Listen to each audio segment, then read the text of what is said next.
Muliakanlah Tuhan. Dalam amanat perpisahannya, Yesus berkata kepada murid-muridnya, "Janganlah gelisah hatimu, percayalah kepada Allah, percayalah juga kepadaku. Di rumah Bapakku banyak tempat tinggal.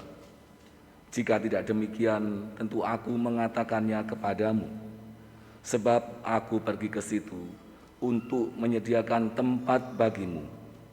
Apabila aku telah pergi ke situ dan telah menyediakan tempat bagimu, aku akan datang kembali dan membawa kamu ke tempatku, supaya di tempat aku berada, kamu pun berada.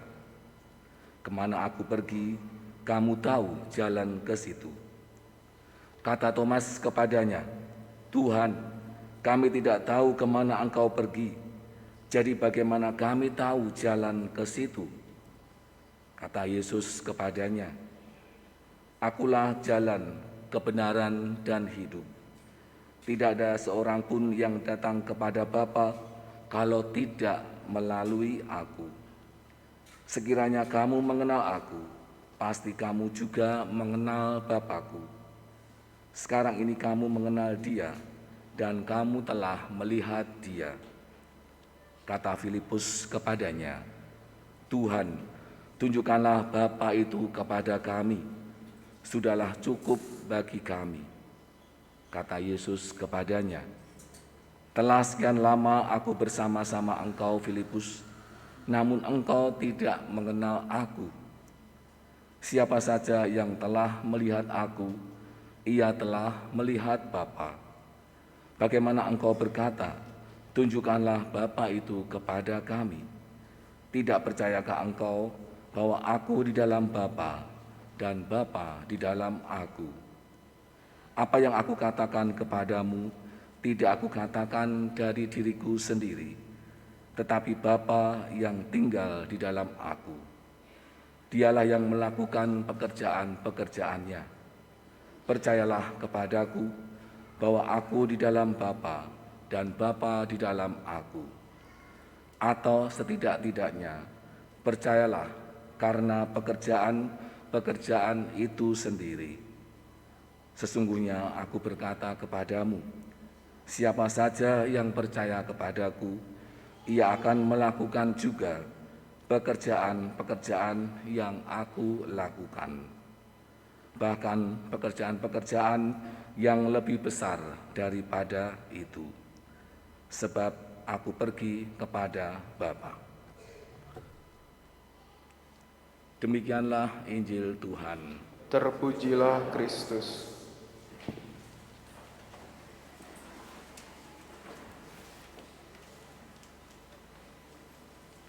Bapak, Ibu, Saudara-saudari yang terkasih, di dalam kehidupan kita masing-masing, tentu kita pernah merasakan bagaimana merasakan gelisah. Misalnya di dalam hidup berkeluarga, ada yang merasa gelisah karena harus memikirkan keadaan ekonominya. Ada yang merasa gelisah karena harus memikirkan bagaimana untuk membiayai sekolah anak-anaknya. Ada yang gelisah karena memikirkan masa depan anak-anaknya. Atau ada yang juga gelisah ketika berbuat salah kepada orang lain. Atau bagi anak-anak yang masih belajar, merasa gelisah ketika akan ujian karena merasa belum siap untuk ujian. Banyak perkara yang membuat kita merasa gelisah, merasa takut, merasa was-was. Perasaan yang pernah kita rasakan, yang mungkin juga kita alami, juga pernah dialami dan dirasakan oleh Yesus sendiri. Sebagai contoh, misalnya ketika Yesus mendengar kabar Lazarus mati, Yesus juga merasa gelisah karena dia merasa kehilangan Lazarus. Kemudian ketika Yesus harus mengatakan kepada murid-murid yang lain bahwa ada di antara mereka yang akan mengkhianati Yesus. Yesus pasti juga merasa gelisah. Kemudian kita masih ingat bagaimana peristiwa di Taman Getsemani ketika Yesus merasa takut, merasa cemas, merasa gelisah. Karena Yesus tahu apa yang akan terjadi di dalam proses hidup selanjutnya. Dan bahkan Yesus mengatakan, kalau bisa cawan ini berlalu daripadaku.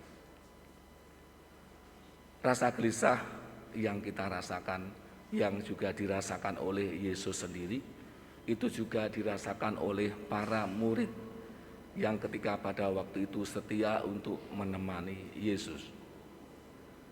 Para murid merasa gelisah karena mereka takut akan kehilangan Yesus. Mereka merasa gelisah karena ditinggal oleh Yesus. Apalagi setelah mengetahui bagaimana Yesus harus menderita, Yesus harus wafat di kayu salib. Mereka merasa ketakutan, merasa cemas, merasa gelisah, merasa was-was kalau itu juga terjadi di dalam diri mereka. Maka mereka pergi mengunci di dalam rumah mereka masing-masing dan mereka berkumpul. Kegelisahan yang dialami oleh para rasul, para murid ini sungguh-sungguh ditanggapi oleh Yesus. Maka Yesus hadir kepada mereka. Yesus mengatakan kepada mereka, jangan takut, jangan gelisah. Sebab di rumah Bapakku banyak tempat tinggal. Artinya bahwa Yesus memberikan jaminan kepada para rasul dan juga kepada kita semua ketika kita sudah sampai kepada rumah Bapa, Tuhan Yesus sudah menunggu kita. Ada rumah yang disediakan untuk kita semua. Yesus juga mengatakan kepada para murid, akulah jalan, kebenaran, dan kehidupan. Kalau minggu lalu kita masih ingat bagaimana Yesus menyatakan diri sebagai pintu dan juga sebagai gembala yang baik. Pintu sebagai akses satu-satunya jalan menuju kepada Bapa. Dan hari ini di dalam Injil Yohanes semakin dipertegas bagaimana Yesus sebagai jalan menuju pada kebenaran, menuju pada kehidupan dan juga keselamatan. Kalau kita mencoba untuk menggambarkan jalan Yesus itu seperti jalan tol yang langsung kepada Bapa. Ketika kita dalam proses perjalanan misalnya, entah itu di jalan tol dalam kota atau tol luar kota, tentu kita merasa nyaman, merasa prosesnya cepat, meskipun kadang juga mengalami kemacetan di jalan tol. Tapi ketika di jalan tol itu sendiri kita tidak waspada, tentu juga bahaya. Meskipun kelihatan lengang, tapi kita harus tetap waspada.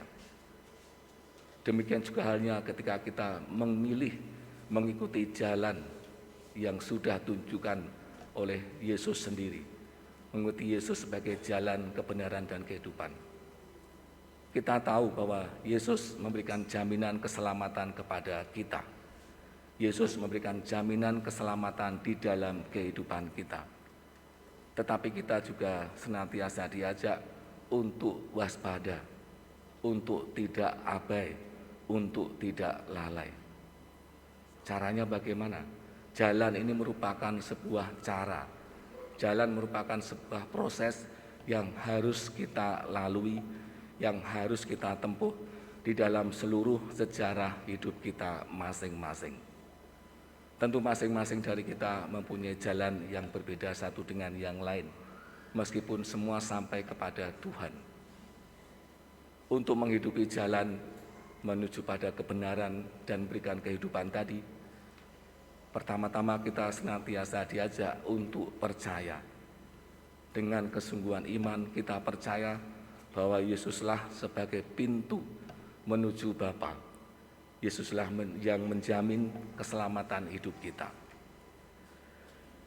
untuk sampai ke sana tadi. Yang kedua, kita senantiasa diajak untuk menghidupi bahasa kasih yang sering kita dengar. Bukan hanya kita dengar, tapi sungguh-sungguh kita lakukan. Bahasa kasih yang sudah diajarkan oleh Yesus kepada kita semua. Bahasa kasih yang harus kita hidupi di dalam kehidupan kita sehari-hari. Dengan cara apa? Dengan cara melakukan pekerjaan-pekerjaan yang sudah Tuhan berikan di dalam diri kita masing-masing. Sebagaimana tadi dalam Injil dikatakan, siapa saja yang percaya kepadaku, ia akan melakukan juga pekerjaan-pekerjaan yang aku lakukan. Kalau kita melihat apa yang dilakukan Yesus pada waktu itu, misalnya menyembuhkan orang yang sakit, membangkitkan orang mati, dan masih banyak hal lagi yang dapat kita lihat lewat kesaksian-kesaksian yang ditulis di dalam Injil. Dan kita pun diajak untuk melihat apakah sampai hari ini aku sungguh-sungguh dapat menghidupi pekerjaanku itu dengan sungguh-sungguh. Kita kembali diajak untuk melihat bagaimana kita dengan kesungguhan hati mencoba untuk meletakkan diri kita, egoisme pribadi kita, untuk melihat kembali di dalam bacaan pertama tadi. Bagaimana di dalam jemaat perdana memberikan gambaran kepada kita, bagaimana mereka membangun komunitas hidup bersama. Dan ini menjadi gambaran kita sebagai umat beriman di dalam satu tubuh gereja Katolik, di mana kita semua berjalan tidak masing-masing, tetapi kita berjalan secara bersama-sama, berjalan secara beriringan. Maka kita diharapkan sungguh-sungguh dapat menghidupi bahasa kasih kita dengan cara yang sederhana. Misalnya mau untuk saling membantu, saling peduli, saling tolong-menolong, memperhatikan, tidak menjatuhkan orang lain, dan banyak hal yang bisa kita lakukan untuk memberikan kasih itu, untuk memberikan kebenaran, dan untuk menjadi sumber kehidupan bagi orang lain. Maka kita bersyukur atas rahmat Paskah yang kita terima, rahmat Paskah yang kita rasakan, yang senantiasa memberikan pengharapan yang baru, memberikan sumber kehidupan yang baru di dalam kehidupan kita.